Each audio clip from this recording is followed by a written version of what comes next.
segala bentuk kebaikan yang bisa kita lakukan. Dan salah satunya adalah dengan kita berkumpulnya di majelis ini, yang insya Allah seperti biasa kita akan membaca kitab Riyadhus Shalihin, kitab karangan Imam An-Nawawi, yang mana kitab yang berisi tentang bagaimana hendaknya seorang mukmin, seorang muslim bisa menjadikan hidupnya hidup selayaknya orang-orang yang soleh, sehingga kelak dikumpulkan di taman-tamannya orang soleh. Maka kitab ini ya secara garis besar berkaitan dengan akhlak, ya, baik akhlak zahir atau akhlak batin. Dan alhamdulillah sekarang kita sudah sampai di bab nafkah, ya, an-nafkah alal yal, nafkah kepada keluarga. Nah, ini nafkah berasal dari kata nafkah, ya, atau infak. Dalam bahasa Arab, infak ini artinya menyalurkan, ya, menyalurkan harta tapi dalam kebaikan. Nah, jadi segala bentuk penyaluran harta dalam kategori kebaikan maka dinamakan infak. Nah, sehingga berbeda kalau menyalurkan hartanya itu dalam keburukan, nah, maka disebutnya bukan infak tapi tasarruf, gitu ya. Jadi ada istilah yang berbeda dalam bahasa Arab, padahal sama, ya, secara pekerjaannya sama, yaitu mengeluarkan harta, ya. Nah, tapi tadi beda tujuan maka beda istilah yang digunakan. Kalau bertujuan baik maka disebutnya infak. Tapi kalau tujuannya tidak baik maka tasarruf, ya, atau secara umum tadi. Nah, dan nafkah ini merupakan di antara yang wajib, ya, dalam pernikahan bagi seorang suami khususnya az-zauj, ya. Yang pertama yang wajib sudah kita bahas sebelumnya, ya. Yang pertama yang hendaknya wajib dipenuhi oleh seorang suami adalah saat akan akad, ya, saat akad, yaitu mahar. Mahar ini sifatnya wajib. Dan itu sudah kita bahas secara singkat, mungkin secara fikihnya, karena dalam hadis, mungkin di hadis Riyadhus Shalihin ini lebih banyak mengangkat tentang hikmah dan keutamaannya, termasuk juga nafkah di bab ini. Nah, kalau kita mengikuti hadis di sini, maka ini adalah kebanyakannya tentang keutamaan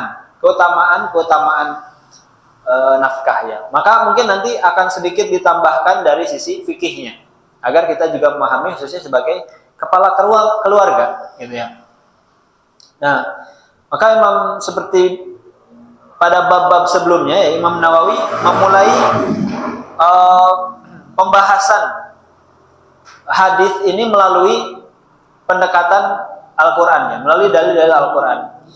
Dalil yang pertama adalah surat Al-Baqarah ayat 233, wa 'alal mauludi lahu rizquhunna wa kiswatuhunna bil ma'ruf.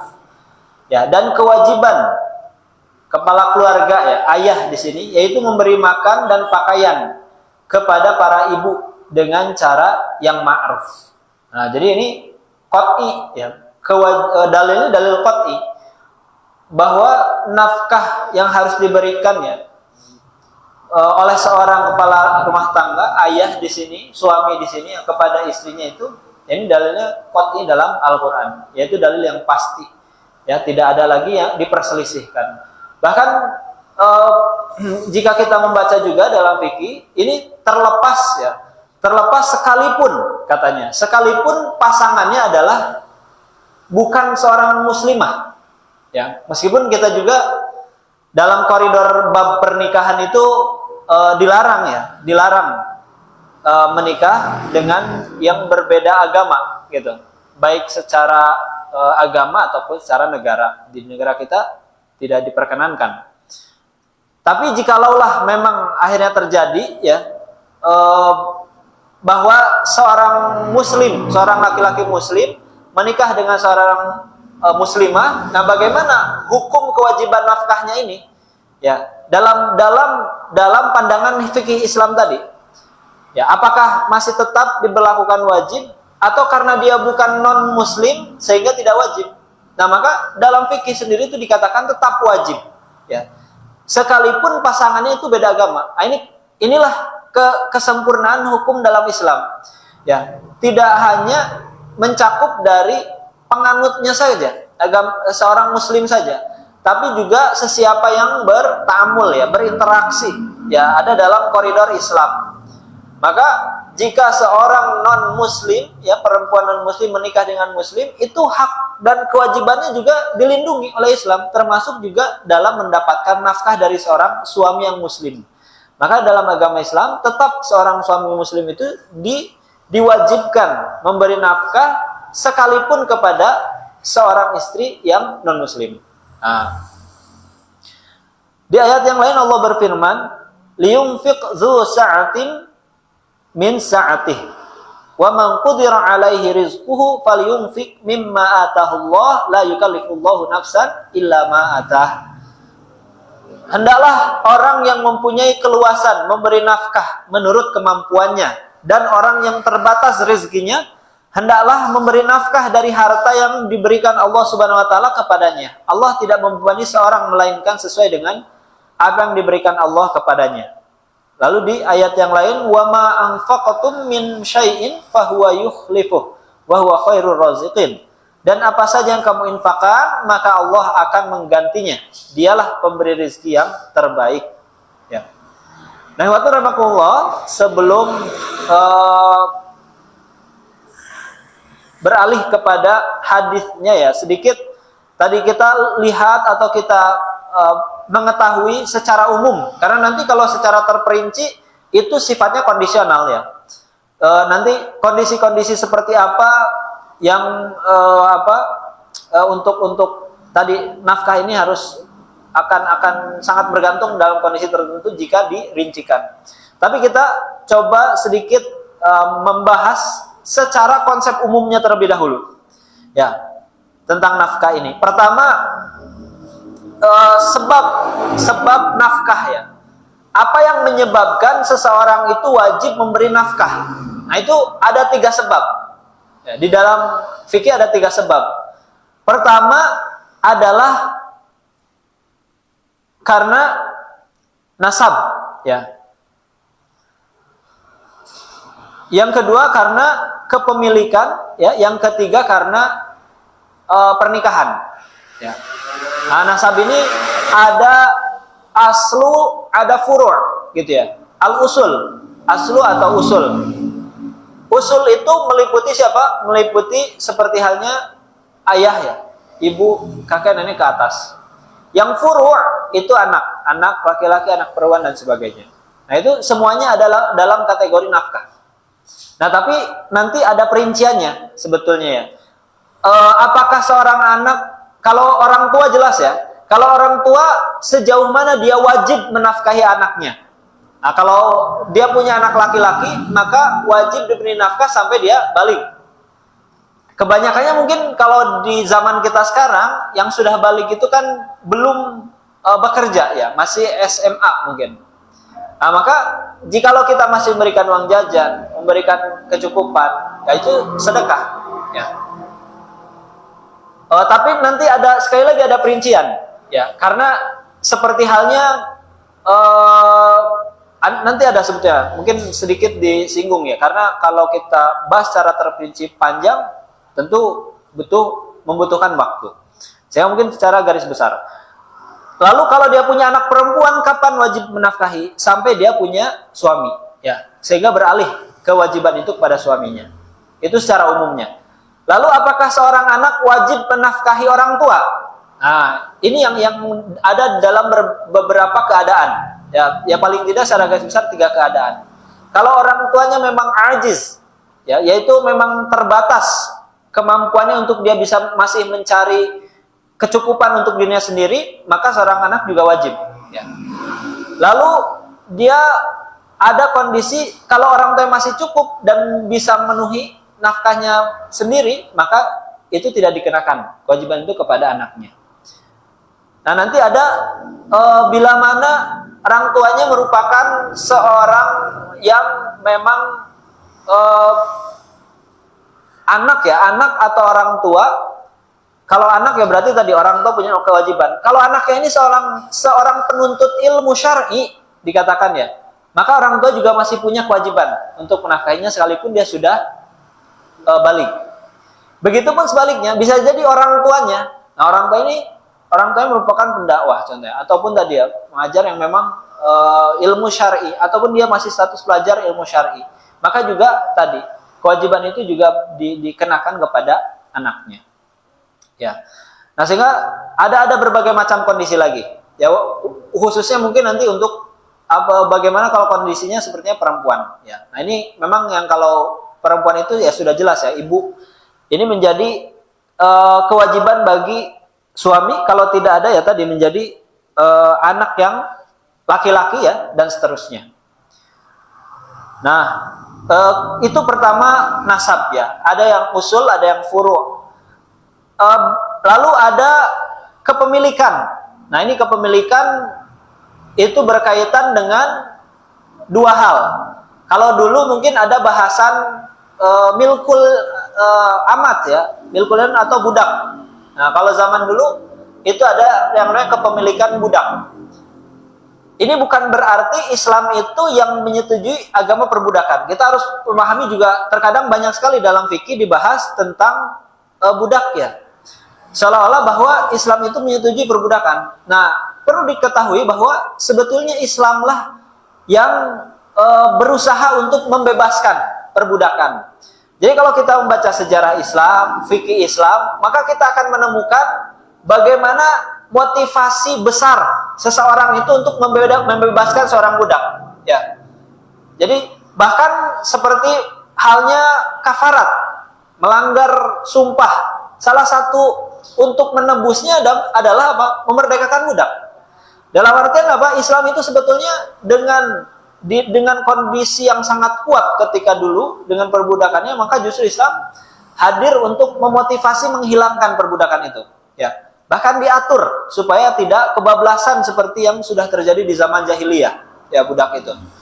Nah, bahkan diatur. Nah, bahkan Islam tadi mewajibkan ya, jika bila mana seorang memiliki budak itu ya wajib juga untuk diberi nafkah. Karena banyak sekali ditemukan ya dulu itu yang seenaknya gitu ya. Seorang memiliki budak itu seenaknya.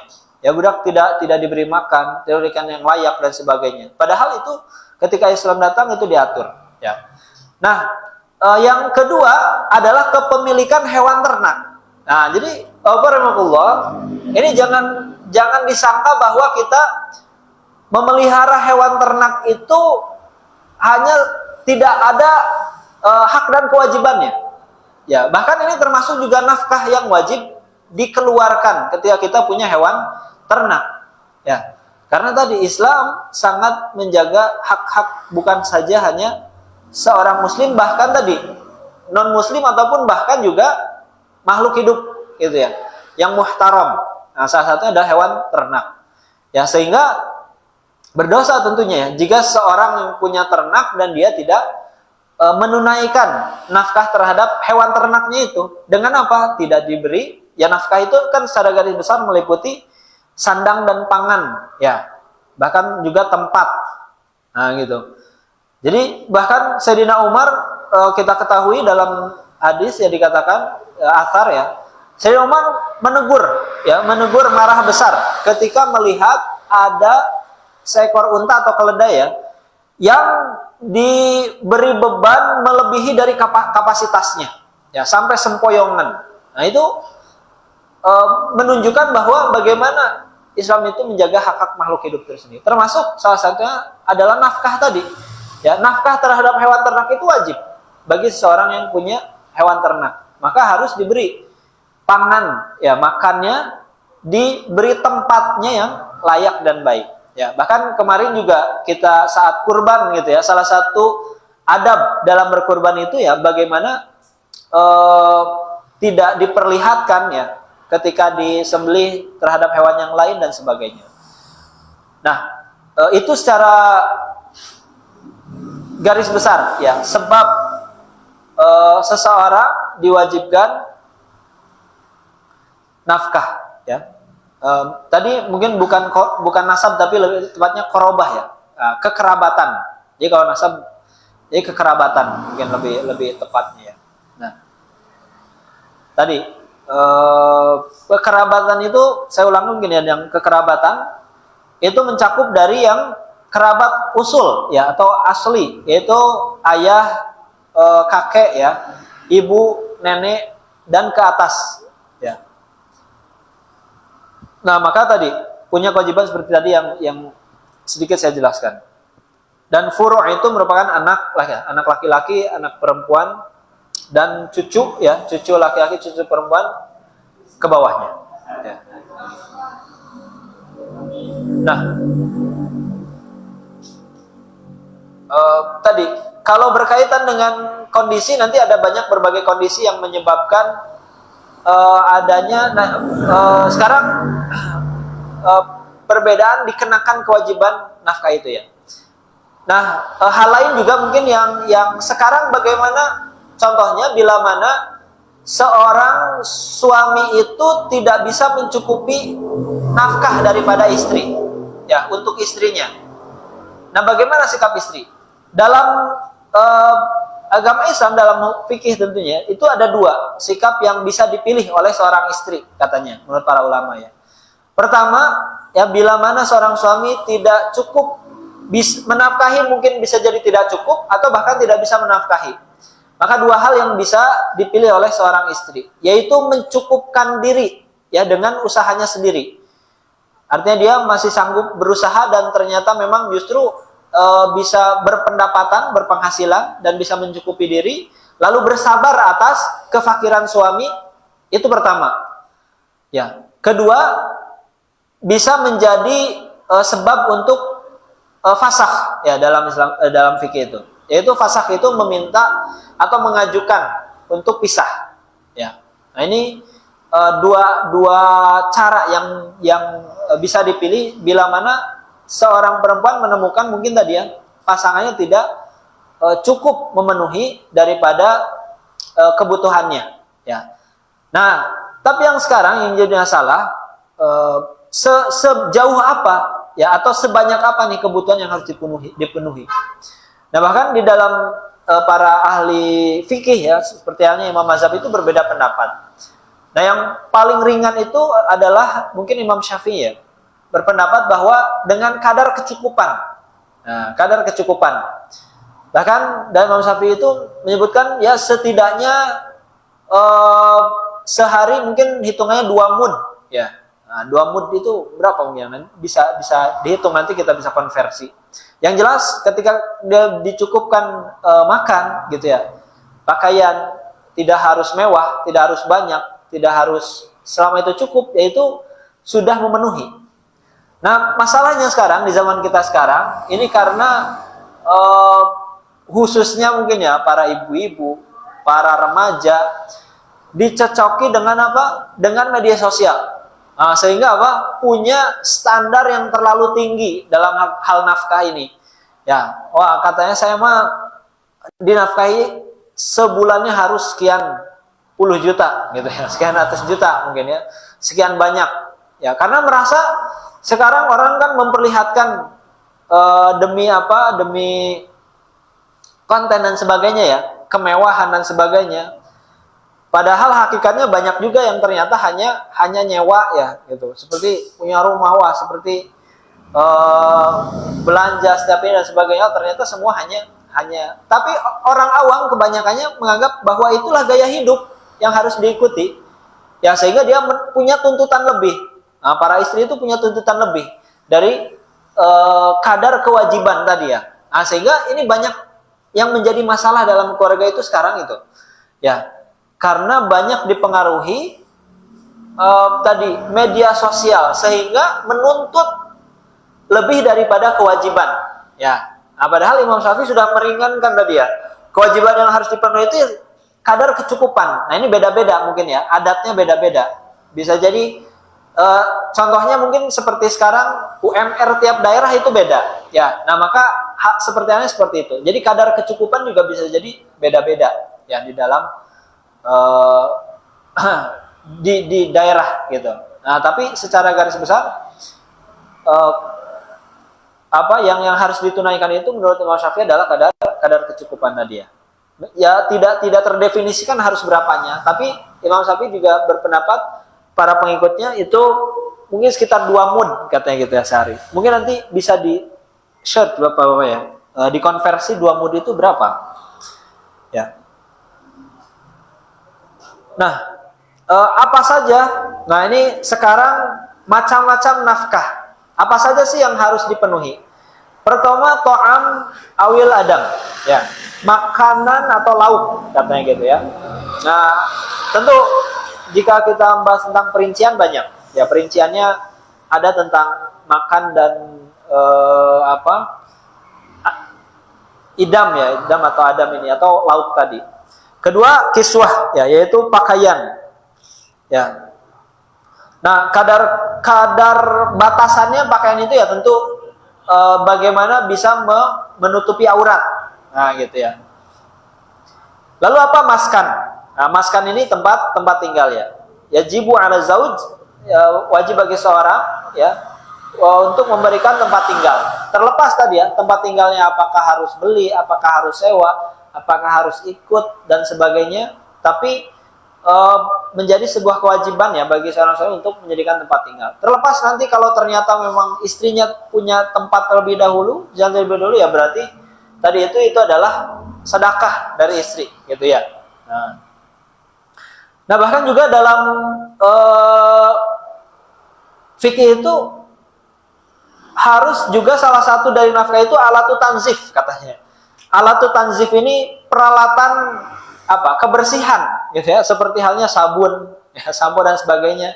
Nah itu juga dibahas menurut para fuqaha itu merupakan bagian dari nafkah wajib yang harus disediakan bagi seorang suami, gitu ya. Ya bahkan mata ya ataupun hiasan ya, perhiasan atau hiasan ya, bahkan khadim katanya ya. Nah, khadim itu asisten gitu ya, ART. Nah, ini termasuk diantaranya ya.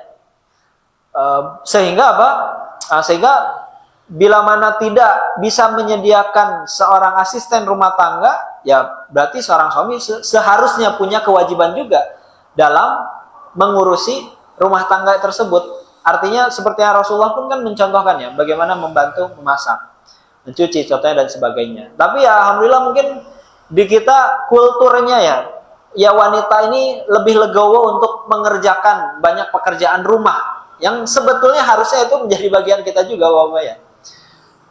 Seperti ya tadi sudah dikatakan bahwa apa yang dikerjakan istri rumah tangga itu juga harusnya menjadi tanggung jawab suami gitu ya. Tapi ya alhamdulillah mungkin kulturnya wanita di kita bersedia gitu ya untuk juga mengerjakan banyak hal di rumah. Nah, itu secara garis besar Bapak rahimakumullah. Tapi tadi ya kalau secara kasuisis tentu banyak sekali, banyak juga ya mungkin yang dibahas dalam fikih ini. Ini mungkin sedikit basic penjelasan tentang nafkah ya. Selanjutnya kita beralih ke hadis tentang nafkah karena sebelumnya tadi kita sudah sampaikan ayat-ayatnya. Imam Nawawi pun menambahkan di sini ya dalam bab ini memberi nafkah kepada keluarga katanya gitu ya. Keluarga adalah setiap orang yang ditanggung oleh seseorang, yaitu istri, kerabat dekat ya. Tadi sudah saya sebutkan ini hamba sahaya ya atau budak tadi, dan kerabat itu tadi ke atas dan ke bawah. Ke atas itu yang usul ya, ke bawah itu anak. Ya bahkan juga ini ditegaskan dalam surat An-Nisa, dan sembahlah Allah Subhanahu wa taala dan janganlah kamu mempersekutukannya, dan berbuat baiklah kepada kedua orang tua dan karib kerabat. Ya jadi karib kerabat juga termasuk dari yang bisa menjadi tanggungan nafkah tadi ya.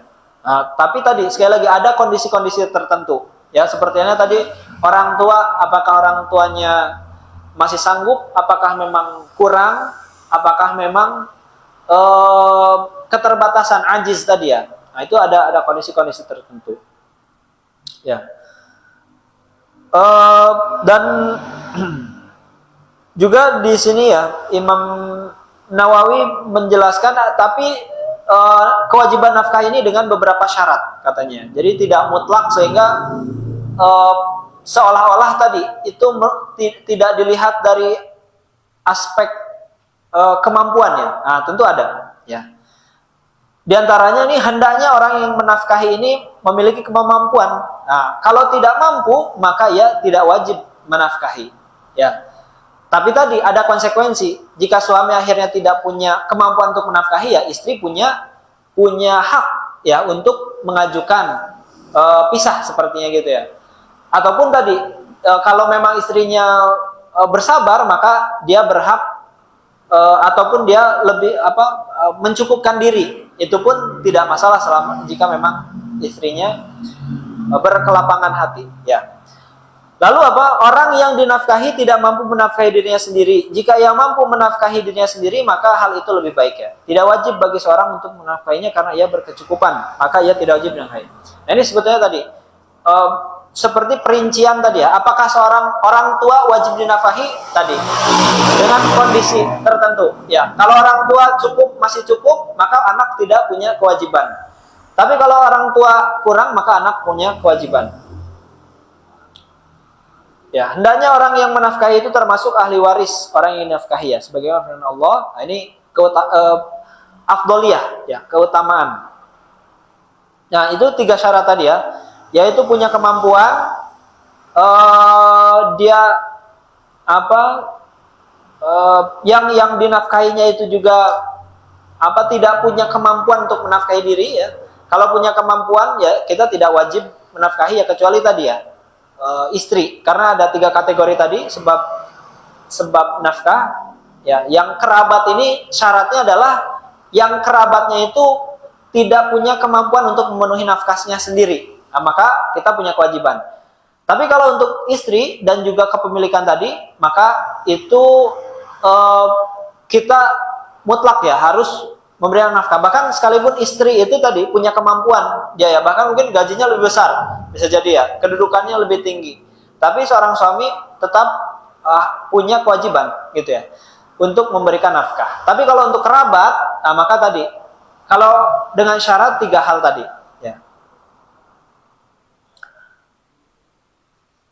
Nah, berikutnya, nah kalau kita membahas tentang hadisnya, hadis ini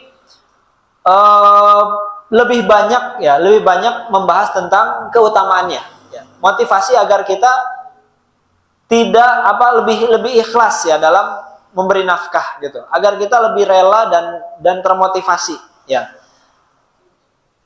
Diriwayatkan Nabi Hurairah radhiyallahu anhu qala Rasulullah sallallahu ya, dinaron anfaqtahu fi sabilillah wa dinaron anfaqtahu fi raqabah wa dinaron tasaddaqta bihi ala miskin wa dinaron anfaqtahu ala ahlik a'dhahuma ajran alladhi anfaqtahu ala ahlik.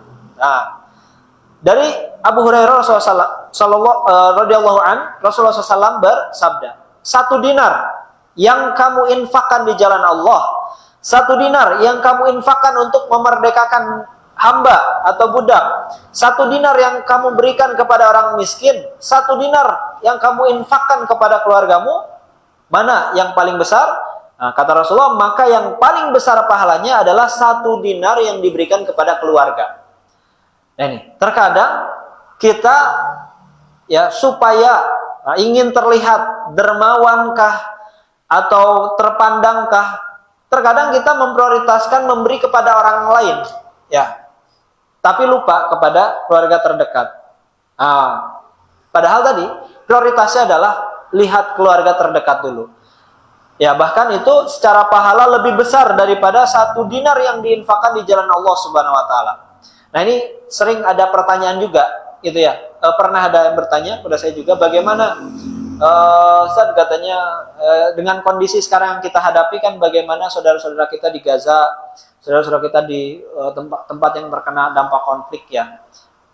Nah, bagaimana kita dalam mengalokasikan ya infak kita ya. Nah, maka tadi perlu skala prioritas ya. Skala prioritas ini pertama tentu harus dilihat dulu korobah. Kita berdonasi sangat besar contohnya ya. Nah, tapi di lingkungan kerabat kita sendiri masih kekurangan ya. Ini kan padahal apa? Tanggung jawabnya terbatas. Kalau yang donasi mungkin kan banyak ya. Banyak orang juga yang berkecukupan mungkin yang mendonasikan. Sehingga masih ada yang menjamin selain kita. Tapi kalau kerabat ya, kalau bukan kita yang menjamin siapa? Nah, maka salah satu prioritas adalah kerabat terlebih dahulu. Ya. Ketika sudah tercukupi, kerabat terdekat, keluarga, ya, nah, maka tadi kita donasikan untuk saudara-saudara kita yang sangat membutuhkan, lebih membutuhkan. Ya, ataupun tadi dilihat dari mungkin tingkatannya ya. Kalanya tadi berapa mungkin yang jika memang kita punya kelebihan yang banyak, kita cukupi dulu ya, masih ada sisa kita alokasikan tadi. Nah, sehingga tadi prioritas utama dalam berinfak itu adalah keluarga ya. Yang kedua, wa an Abi Abdillah yuqal lahu Abi Abdurrahman Tauban ibni Bujdud maula Rasulullah sallallahu alaihi qala Rasulullah sallallahu afdala dinaran yunfaqu rijalu dinar yunfiquhu ala iyalihi wa dinaran yunfiqu ala dabatihi fi sabilillah wa dinaran yunfiqu ala ashabi fi sabilillah. Nah, ini sama, ini juga skala prioritasnya ya.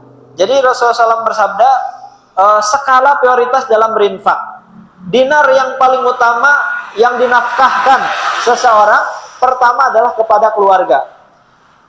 Dinar kedua yang dinafkahkan untuk binatang tunggangannya karena Allah Subhanahu wa taala. Yang ketiga baru membantu sahabat-sahabat seperjuangan di jalan Allah. Karena tadi memberikan nafkah kepada hewan ternak itu termasuk nafkah wajib. Ya, sedangkan tadi membantu sahabat-sahabat seperjuangan di jalan Allah itu juga kewajibannya mungkin secara tingkatan ya. Itu setelah dua tadi yang terpenuhi. Ya. Kenapa? Karena kewajibannya tadi mengikat kalau kepada keluarga dan kepada ternak ya. Tapi kalau kepada sahabat seperjuangan ini tidak mengikat ya. Nah, maka dalam Islam sudah diatur dengan sebegitu rapih ya dalam bagaimana penyaluran harta. Maka sekali lagi saya sampaikan, infak ini apa itu infak? Ada nafkah ya. Nafkah itu dari kata infak. Jadi infak itu menyalurkan harta dalam kebaikan. Kalau dalam keburukan maka tasarruf, bukan lagi infak namanya, tapi tasarruf ya. Tapi kalau infak segala bentuk harta yang dikeluarkan untuk kebajikan maka itu infak ya. Nah, sehingga tadi ada dalam berbagai kategori ya. Lalu di hadis yang lain wa Ummi Salamah radhiyallahu anhu qalat ya Rasulullah hal li ajrun fi bani Abi Salamah an unfiqa alaihim walastu bitariktihim ya hakadha wa hakadha innama huwa bani. Qala na'am laki ajrun ma anfaqti alaihim muttafaqun alaih. Nah, ini ada studi kasus ya, yaitu ada seorang muslimah zaman Rasulullah Ummu Salamah radhiyallahu anha yang berkata, saya bertanya kepada baginda Nabi, wahai Rasulullah, apakah aku dapat pahala apabila saya memberi nafkah kepada anak-anak Abu Salamah? Karena kan punya nafkah wajib itu ayah ya. Terus kalau ibu ngasih gimana? Nah, kata Rasulullah, tadi ya, mungkin disempurnakan dulu pertanyaannya. Karena aku tidak akan membiarkan mereka berkeliaran mencari makan ke sana kemari. Ya, sesungguhnya mereka itu pun anak-anakku. Jadi ini bukan anak-anak langsung, tapi kan ada bani itu keluarga besar ya, gitu. Bisa jadi ini keponakan ya, kerabat dekat. Jadi ini bukan hanya anak kandung, ya. Tadi, maka bertanya, Rasulullah lalu menjawab, ya tentu saja kamu dapat pahala terhadap apa yang kamu nafkahkan kepada mereka. Artinya apa? Artinya ini bahwa studi kasus bagaimana para sahabat memperhatikan keluarga, ya. Bisa jadi tadi mungkin itu anak adiknya atau kakaknya yang secara kemampuan tidak berkecukupan sehingga anak-anaknya harus bekerja mencari makan ke sana ke sini, ya, padahal masih harus dinafkahi. Nah, maka dia berinisiatif, ya, kalau saya saja yang memberi nafkah gimana? Kata Rasulullah, ya, itu lebih baik, ya, dan dapat pahala dari nafkah yang dinafkahkan, ya. Nah, di hadis berikutnya, Wan Sa'id bin Abi Waqqas radhiyallahu anhu fi hadithihi al-tawil, jadi yang panjang, alladzi qadamnahu fi awal kitab fi bab niyat, anna Rasulullah sallallahu qol wa innaka la tunfik nafaqatan tabtaghi biha wajhallahi illa ajizta biha hatta ma taj'alu fi maratik, ya. Hadisnya Rasulullah SAW di hadis yang panjang, ya, Rasulullah bersabda dalam sebuah potongannya, sesungguhnya apa saja yang kamu nafkahkan dengan maksud mencari ridha Allah, niscaya kamu akan diberi pahala atasnya, bahkan apa yang kamu suapkan ke mulut istrimu, ya. Jadi bahkan ini mengisyaratkan, ya, memberi makan itu harus sampai bahkan tangan ini menyampaikan kepada mulut istri. Ini memang ada dua makna kiasan, ada makna hakiki, gitu ya. Makna kiasannya, ya, bagaimana menjamin, ya, bahwa istri itu betul-betul bisa makan, ya. Atau tadi bahkan makna hakikinya, ya, sampai disuapin oleh suami, gitu ya. Nah, jadi kadang kebalik nih, istri yang menyuapin suami yang menyuapi istri, ya. Karena apa? Karena itu bentuk bagaimana menghantarkan kewajiban kita kepada Allah, memberi nafkah sampai ke mulut istri, ya. Nah, jadi jangan kita merasa beban, ya. Nah, nafkah itu jangan merasa sebuah beban, karena justru itu adalah kita meraih keridhaan Allah, ya. Seperti halnya kita sholat. Sebenarnya kita berpuasa Ramadan berat, tapi kita jalani, ya, sehingga ketika kita sudah memahami hakikat ibadah tersebut, justru kita ingin memberikan yang terbaik dalam beribadah itu. Maka dalam mencari nafkah pun demikian, memberi nafkah pun demikian. Jangan hanya sebatas yang penting mah gugur kewajiban, kasih aja cukupnya, ya. Padahal kalau memahami bahwa memberi nafkah itu salah satu bentuk kita meraih ridha Allah, maka tentu kita akan memberikan nafkah terbaik kepada istri kita, kepada anak-anak kita, ya. Tidak hanya sekedar memberi nafkah, ya. Tentu saya percaya kepada jamaah semua nih, khususnya yang lebih senior, ya, dalam pernikahan yang sudah totalitas gitu kepada suami. Ada yang bahkan mungkin, ya, kebanyakan kita bapak-bapak itu sudah tidak memikirkan, ya. Mungkin 5-10 tahun bajunya ini aja gitu, ya. Yang penting baju anak-anak pasangan mungkin yang baru gitu, ya, yang senang gitu, yang mendapatkan yang terbaik gitu, ya. Kadang kita mungkin sudah tidak memikirkan lagi kebutuhan kita, ya. Kita memikirkan apa yang anak inginkan, yang istri inginkan gitu. Nah, itu luar biasa. Itu kita kuatkan lagi, ya, lillahi ta'ala, ya. Bukan hanya sebatas kesenangan anak istri, bukan hanya sebatas demi kesenangan mereka, tapi juga demi kita mendapatkan ridho Allah Subhanahu wa taala, ya.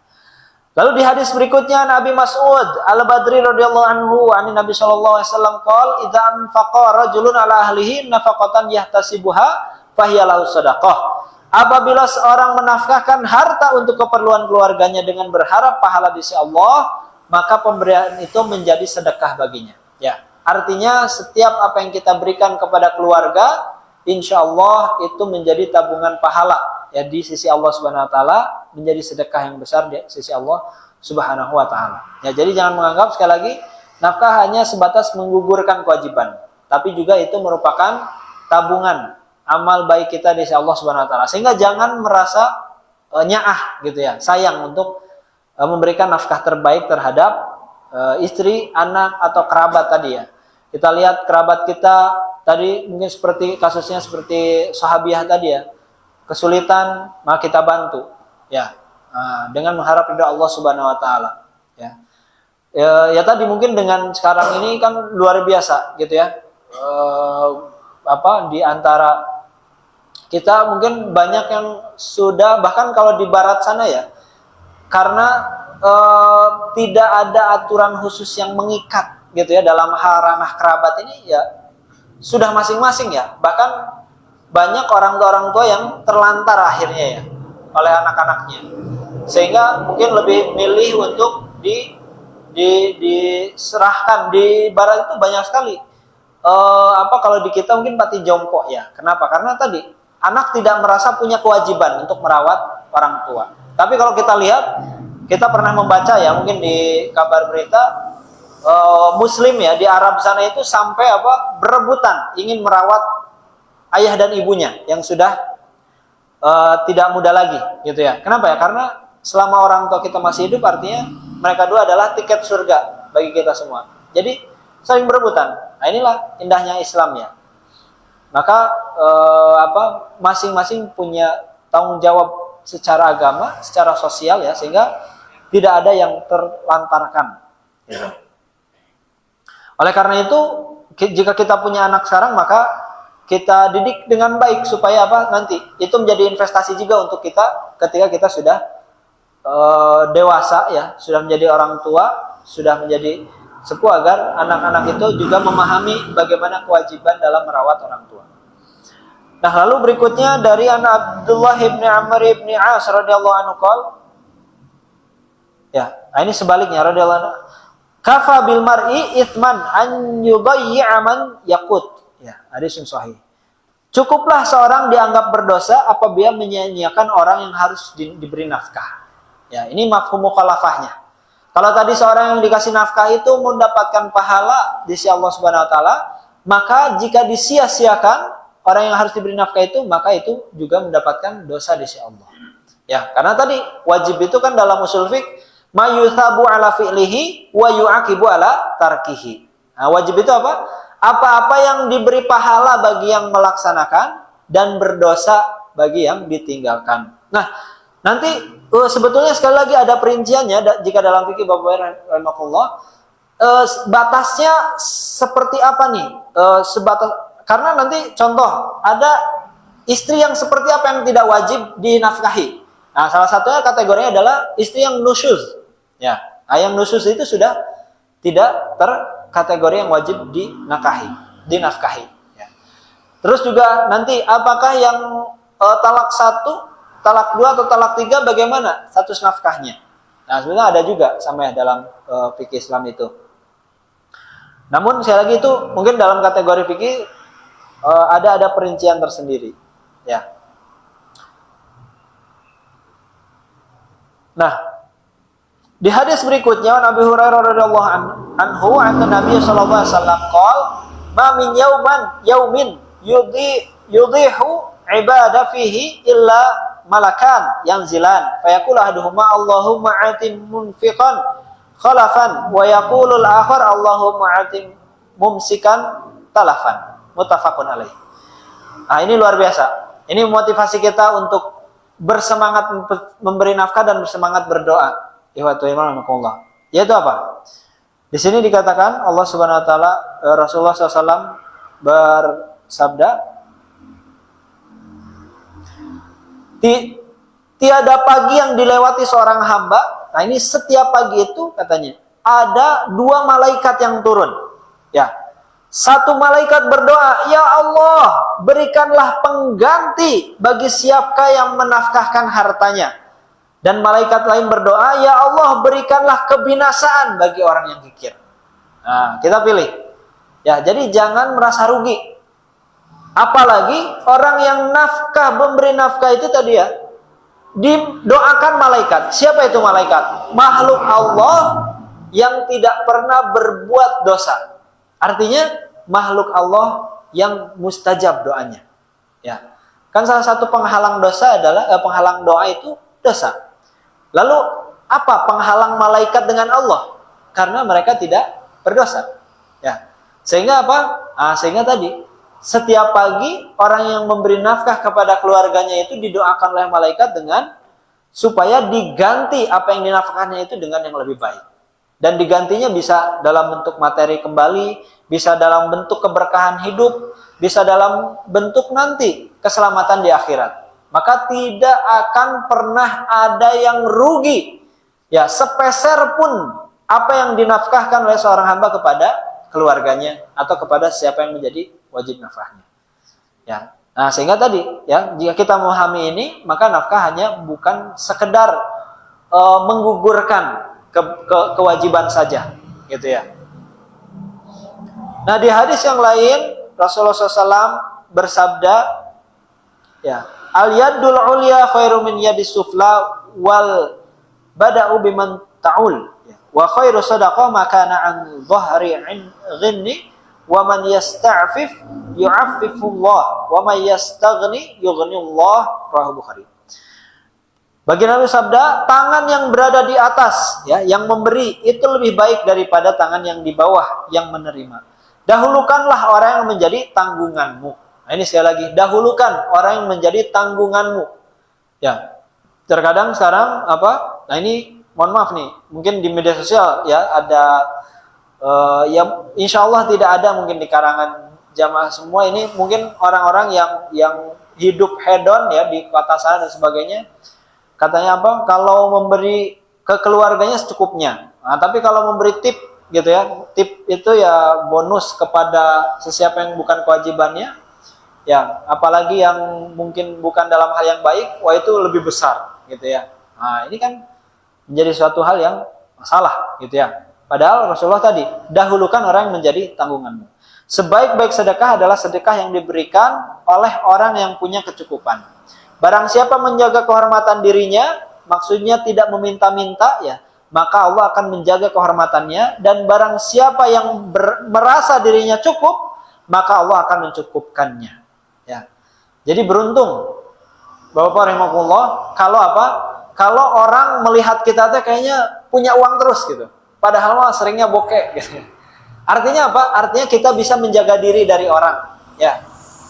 Dan juga apa? Artinya kita dicukupkan oleh Allah Subhanahu wa taala. Karena ada kadang orang yang sering mengeluh tentang keadaannya, khususnya keadaan materinya tadi ya, padahal dia masih cukup. Gitu. Ya. Nah, itu berarti apa? Nah, dia hatinya tidak lapang ya dalam menerima rezeki dari Allah Subhanahu wa taala. Ya, dan ini ya juga terjadi ini di antara para ulama sering sekali ya. Padahal kita tahu ya seperti baginda Nabi lah. Baginda Nabi itu kan sering didatangi orang, ya. Ada udah berapa hari nggak makan Rasulullah ya. Jadi sering saum. Sampai akhirnya beliau punya kurma. Ya. Wah, satu kurma nih ada beberapa kurma itu sudah bersiap untuk disantap. Tiba-tiba diketok. Assalamualaikum. Wah, itu siapa? Ada akhirnya, ya kenapa, ada apa? Ya Rasulullah, kita mau makan, kita belum makan, minta sesuatu. Ya, padahal Rasulullah saja sudah beberapa hari ya tidak cukup untuk makan. Tapi apa yang dilakukan Rasulullah?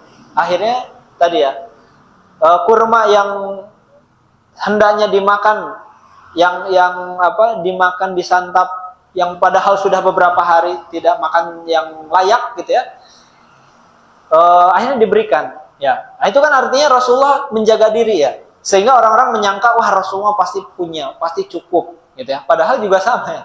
Rasulullah dikatakan selama hidup katanya cuma 3 kali pernah kenyang. Ini sering saya sampaikan, 3 kali ya. Kalau kita 3 kali sehari kenyang. Nah, kalau Rasulullah seumur hidup katanya 3 kali kenyang, karena sunnah Rasulullah itu apa? Berhenti makan sebelum kenyang ya. Jadi ketika makan itu secukupnya. Mungkin saya juga masih mencari dalam kondisi apa nih Rasulullah bisa jadi dalam menghormati makanan orang lain sehingga Rasulullah memakan sampai kenyang ya, bisa jadi. Tapi kebanyakannya secukupnya Rasulullah itu ya. Kalau bahkan Rasulullah itu ukurannya apa? Kalau makanan satu bisa untuk berdua ya, makanan jatah berdua bisa untuk bertiga. Nah, itu standar makan Rasulullah ya, sehingga apa? Sehingga tidak kenyang gitu ya. Sehingga tadi dikatakan bahkan sampai ya, ini kadang kita menganggap Rasulullah itu nabi itu merupakan orang yang sakti karena bisa mukjizat, tidak juga ya. Karena Rasulullah juga manusia tapi yang diberi wahyu. Sehingga hal-hal yang tadi dialami seperti kita, lapar Rasulullah mengalami ya. Bahkan dalam hadis Rasulullah sampai mengganjal perutnya dengan 3 batu. Ya, 1 batu diikat ya, supaya kan karena perut kosong jadi diganjal gitu. Masih lapar, 2 batu sampai 3 batu Rasulullah ikat ya, karena saking laparnya. Ini Rasulullah, seorang pemimpin tertinggi sebuah negara. Ya, padahal kalau mau Ya tinggal ngambil di Baitul Mal itu banyak sekali. Ya. Tapi Rasulullah mencukupkan diri agar tidak meminta-minta, gitu ya. Nah, maka ini bagaimana dengan kondisi masyarakat kita sekarang? Nah, ini harusnya kalau koridor pemimpin maka harus peka bagaimana jangan sampai umat yang sudah menjaga diri untuk tidak meminta-minta ya sampai meminta-minta. Artinya apa? Harus peka dalam membantu, gitu ya. Karena bisa jadi tadi umatnya sudah bersabar, gitu ya. Nah, tapi pemimpinnya tidak peka, ya. Nah, sehingga tidak ada ta'adul, gitu ya. Nah, tidak ada kesinambungan. Nah, mungkin itu Bapak-bapak yang dirahmati Allah ya, karena sudah masuki waktu Isya, ya. Dan itu juga hadis terakhir mungkin di bab ini. Ya di sini mungkin ada catatan-catatan yang tentang mendorong apa tentang ketidakbaikan ya tadi kikir gitu, bab kikir dan sebagainya. Ya. Tidak berlebihan dalam kikir tapi juga tidak boros. Jadi ya tadi ya, umat Rasulullah itu adalah umatan wasaton, umat pertengahan. Khairul umur awsatiha. Tidak terlalu boros tapi juga tidak terlalu kikir. Kikir dalam koridor tertentu juga dianjurkan ya, artinya tidak boros tadi. Karena nanti ada juga sebetulnya jika kita membahas fikih itu apakah semua keinginan istri harus dipenuhi? Ya, bahkan kemarin ada yang sempat rame ya, ini dibahas secara pemahaman yang tidak lengkap ya. Karena dikatakan katanya istri yang ada ungkapan gitu bahwa istri yang sakit itu tidak wajib oleh suami untuk diobati. Nah, gitu, tidak wajib gitu ya. Padahal apa? Nah, padahal memang tadi dalam fikih betul ada kondisi sakit yang itu sampai belum kategori wajib betul-betul harus diobati ya. Seperti apa? Seperti pusing mungkin ya, sakit-sakit ringan gitu ya. Masuk angin, artinya tidak harus sampai pengobatan intensif ya, tapi tentu kita sebagai suami kan merasa iba dan kasihan ya, tapi Islam itu tidak bisa berhukum dengan perasaan, harus ada batas yang pastinya gitu ya. Maka tadi sebetulnya ada juga batasan-batasan tertentu ya, ada perincian-perincian tertentu yang itu sekali lagi koridornya dalam fikih, mungkin nanti bisa dibaca lebih dibahas lebih jauh lagi ya, karena sekarang sudah banyak mungkin yang membahas, karena berhubung mungkin yang kita kaji adalah kitab Riyadhus Shalihin, kitab hadis, jadi mungkin apa yang berkaitan saja dengan hadisnya ya. Adapun mungkin kalau secara fikih nanti bisa dikaji dalam kajian fikih. Itu saja. Warahmatullah, jazakumullah khairan atas perhatian serta husni istimaikum. Bila fisabil haq aqulu qouli hadza wa astaghfirullahi wa lakum wa akhiru da'wana alhamdulillahirabbil alamin wa shallallahu ala sayidina Muhammadin wa ala alihi wa sahbihi wa man tabi'ahum bi ihsan ila yaumil din. Wassalamualaikum warahmatullahi taala wabarakatuh.